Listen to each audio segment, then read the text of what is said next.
Hello and welcome back to another episode of MacStories Unwind. I'm John Voorhees, and with me is Federico Viticci. Hey, Federico. Hello, John. How are you? I'm doing really well. I'm very excited because we're on White Smoke Watch here at Yes, MacStories Unwind. I am keeping an eye on the Vatican chimney as we speak. So in case, they're doing the fourth vote for electing the new Pope. Oh, okay. And I'm keeping an eye on the chimney. Everybody's keeping an eye on the chimney in Italy. In fact, one of the stars of this whole Pope election in the social media era has become this couple of seagulls that just like to hang out by the chimney, and they're always in the camera shots of all the TV crews and the social accounts. Everybody's taking pictures of the seagulls next to the chimney. I saw a picture with the seagulls this morning when I got up. I bet the seagull is like, hey, what's this new thing over here? Because maybe you don't know this, but the chimney is not always there. No, I know. It gets installed by the fire department this roof on top of the Sistine Chapel. Yeah. So now the seagulls are like, hey, what's this new thing? And every once in a while, there's black smoke coming out of it. So they're very curious animals. And you may be wondering, wait, what, seagulls in Rome? Rome is full of seagulls because we are 30, 40 minutes away from the sea. So, and also there's a lot of trash in Rome. Yes, and that too. Seagulls love the garbage, that's for sure. They do love some garbage. So we're keeping. Oh, the seagull is back. So you've got it's a huge port there, over by 30, 40 minutes away. It's a big port, big international port. Hey, before we move on, want to bet? Are we gonna have white smoke while we're recording Unwind? While we're recording. So the last black smoke was what, maybe 4 or 5 hours ago, I think? The last black smoke, yes, it was the third vote. And historically speaking, just a bit of a statistical analysis, the last two Pope elections were decided on the fourth and the fifth vote. All right. So statistically speaking, it may be now or tonight. Okay, but I want to have a bet. We're going to see white smoke and Unwind. Yeah, I'm going to say yes too, even though this is a short show. So the chances of it actually happening in the next 20 minutes is pretty remote. All right. But let's go for it. I'm going to be optimistic about that we'll have a Pope by the end of MacStories Unwind. Yeah, we can say it's a blessed podcast. Yeah, maybe. Yeah, exactly. Something like that. I read yesterday that the webcam that's on the chimney is the ultimate slow TV, which I thought was very funny. And I thought it's very, very, very true. You could just watch this chimney and there's nothing going on, but the seagulls come and go once in a while. Yeah. So shout out to the seagulls. Yeah. All right. So I think you have a pick. What do you want to talk about before we talk about your pick? Well, I want to talk about a poll I did on Mastodon about AI and how it gets our names right or wrong. And I wanted to see what people thought. Did the listeners think that you would find more AI errors in Voorhees or Viticci? And I was very surprised that it was like an 80-20 split. 80% said Voorhees, whereas 20% said Viticci. And the reality is it messes up Viticci a lot more than Voorhees. To be fair, I have been playing around with Gemini 2.5 Pro to transcribe the audio of app stories so that we can have just an easier time generating the captions. I was surprised to see misspellings of your own name and the last name specifically. One of them, John Voze. Yeah. Voze. John Voze. Voorhees is another one that I've seen with at least whisper. Voorhees, like Borghees or something like that. Borghese, like in Italian. Borghese. Yeah, Interesting. Must have gotten confused, thought I was there in Rome with you. I don't know what it is, but I've seen Patici, Iticci, yes. Fatici, yeah. Batici, I think. And look, Ticci written down as Tichi, Ticci, like that. Yes. Fatici. I've seen. I think I've seen it all. For me, it's like 1 O, 2 O's, 1 E, 2 E's, that kind of stuff, which is pretty typical even for humans to mess up. But yes, with Whisper at least, you probably for every 6 misspellings of your name, there are 4 of mine, roughly, from what I was able to count. looking through because I have a list of corrections that I do in an app, and that's how I kind of eyeballed it to see which are the most common things. And you definitely come out on top, but I will admit that maybe it's my poor Midwestern origin pronunciation of Viticci when I'm going kind of quick in the introduction that trips up AI. We have learned with Gemini that there's a whole different set of mistakes and misspellings of our names and other things that are totally different than Whisper. Each AI has its unique set of misspellings, and I'll have to build a new dictionary of corrections for Yeah.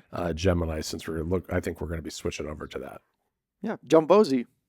That would be Federico Iticci. John Bozy sounds like an act from the 80s. Like It like does. like the Temu version of John Bon Jovi or something like John Bozy. That's good. That's good. Oh man, I don't know, Federico. We'll see. One other misspelling I do want to mention before we get off this topic is that someone pointed out to me on Mastodon not long ago that you had said Chat GPT and it was translated as Chow GPT. Ciao GPT. Which I thought was very Ciao funny. GPT. Ciao GPT. Yeah, I'm being polite to the AI. Why wouldn't I? Right? Ciao GPT. Exactly. All right. Well, why don't we do some picks? I recently drove up to Philadelphia and back for Brendan Bigley's wedding. And one of the things I did, I listened to some podcasts because, of course, but I also listened to an audiobook. And it was the second book in a series called Wayward Pines by Blake Crouch. Now, these are not new books. These books came out between 2012 and 2014. But I wasn't really familiar with them until recently. There was a TV series too, which I think is kind of interesting. I may go looking for it. It was on Fox a while back in 2015 to 2016. It was actually executive produced by M. Night Shyamalan, which, obviously famous movie director too, and did 2 seasons, 20 episodes and starred Matt Dillon. But what this trilogy of books is all about, and I've only listened to the first 2, it's about a Secret Service agent who travels to a small town in Idaho where things are not what they appear, Federico. Before he knows it, he cannot leave the town of Wayward Pines, Idaho.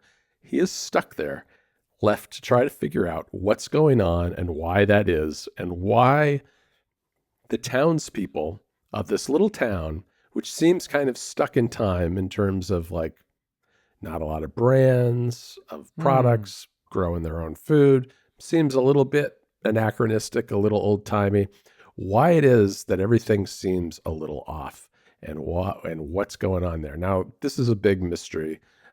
There's a lot of interesting themes of things like free will and survival in a hostile environment and trying to create a utopian environment, all of which may lead you to wonder what this is all about. Those are all elements of the underlying mystery that I don't want to give away.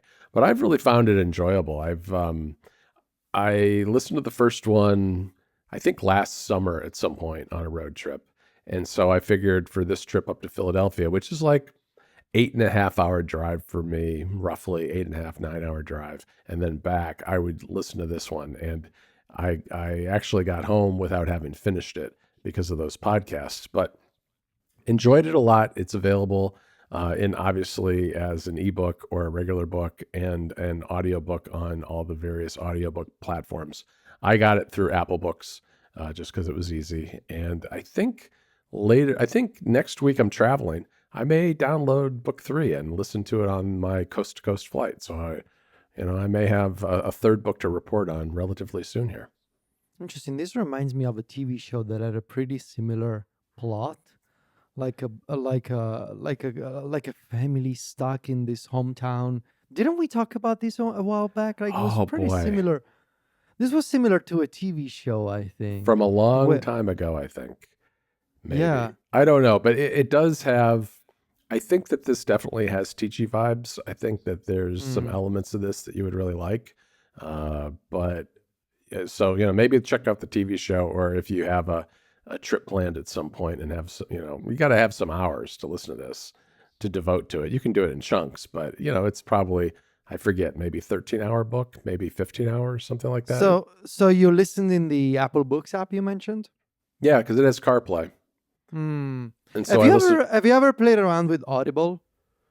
Um, I have. The problem with Audible, because it's a subscription, and I Yeah. don't listen to a lot of audiobooks, Mm. I don't ever feel like I'm getting the value out of Yeah. it. So that's why, even though audiobooks tend to be relatively expensive compared to ebooks or even, paper books sometimes, I usually just buy and download the audiobook myself off of Apple Books and listen that way. Because I mean, I think realistically 3 or 4 of these would be the most I would ever listen to in a given year, Mm. because I listen to so much other stuff. So yeah, I don't do that. But Audible is a good service if you listen to a lot of audiobooks. Mm. Well, so I haven't really watched a lot of TV lately. We just because Sylvia and we've been so obsessed with binging Friends basically every night. That's We a are now lot. That's a lot of TV to get through. we are now up to season 9. So Oh, it's the wow. penultimate season. It's 10 seasons. The season 10 is 17 episodes. All of the other seasons are like 23, 24 episodes per season. Hmm. And we are now, basically in the middle of season 9.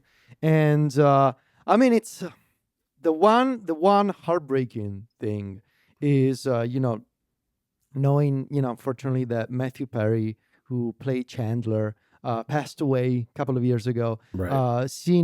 Matthew Perry has been very open about his struggles with addiction. And he published this memoir a few years ago. I think it's called "Love, Friends, and the Horrible, Terrible Thing," something like that. Hmm.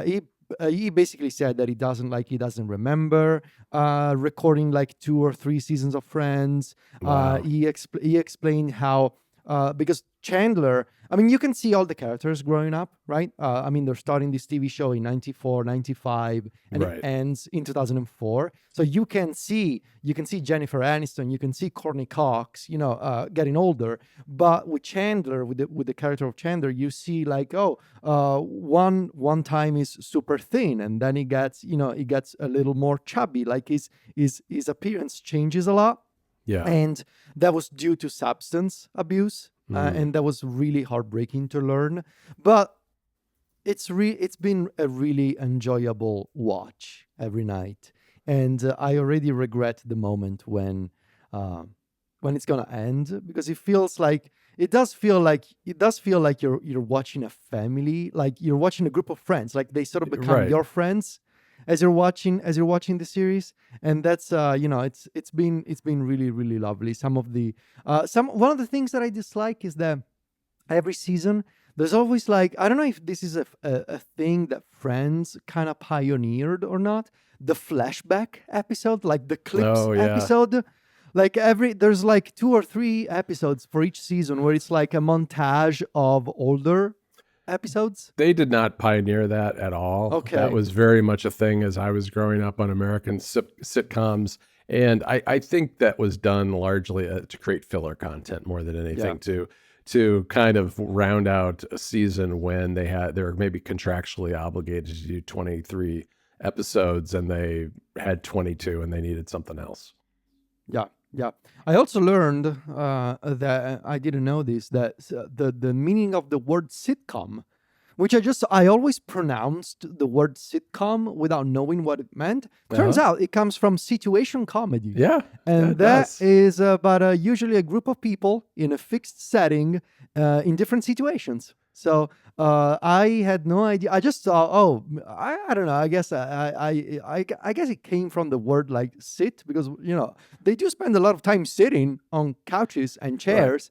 But no, it comes from situation. So it's situation comedy. That's what it means. Yeah. Well, and at some point, the word sitcom really became a word of its own and was less Yeah. of a contraction like that. Where rom-com's a little bit the same way, right? I mean, that comes Yeah. from romantic comedy, and Yeah. people really don't ever say it that way anymore Yeah. at all. Yeah. All right. Well, Federico, I think we can go out on a limb and talk about an unwind deal because I want to give us all the chance we can get to get our white smoke. And so I found a deal for listeners this week, which is the Guardians of the Galaxy 3-movie bundle is $17.99, which is down from $40. That is the lowest this trio of Marvel movies has been ever. So $17.99, it's a good deal, right? I mean, go for it. It's like $6 a movie. So yeah, it's a good. They're great movies. I think the first one, I don't know which one I like the best. I don't think I've seen 3 actually. I like 1 the best. I think 2 was a little jump the sharky, but 3, I don't have any comments on it because I haven't seen. I think I've seen one of them, the Guardians of the Galaxy. That's the one with Groot, right? Groot and the little raccoon guy. Yeah. Raccoon with a gun. Well, yeah. Played by Bradley Cooper, if I'm not mistaken. Yeah, that's right. Yeah. Well, John, we don't have any smoke. It's very disappointing. Very disappointing. I was hoping that we would get a Pope in the middle of Unwind, but, these Cardinals, they're taking their time. So I think we can wrap up the episode without a Pope, and I'm not sure that means anything. You'd think they'd want to get their phones back and get back to TikTok. You know what I mean? I mean, they take their phones and everything is what I read. So they confiscate everything. No Instagram for the wannabe popes. So something about a priest and a smartphone does. I mean, I never really think of like religious figures as like being on phones, but they're people like us using their gadgets, using Instagram and doom scrolling like we do. So right. All right, everybody. Well, thanks for joining us this week for MacStories Unwind. We will be back soon with another episode. In the meantime, you can find us at MacStories.net and on social media, where Federico is at Viticci. That's VITICCI, and I'm at John Voorhees. JOHNVOORHEES. Talk to you next week, Federico. Ciao, John.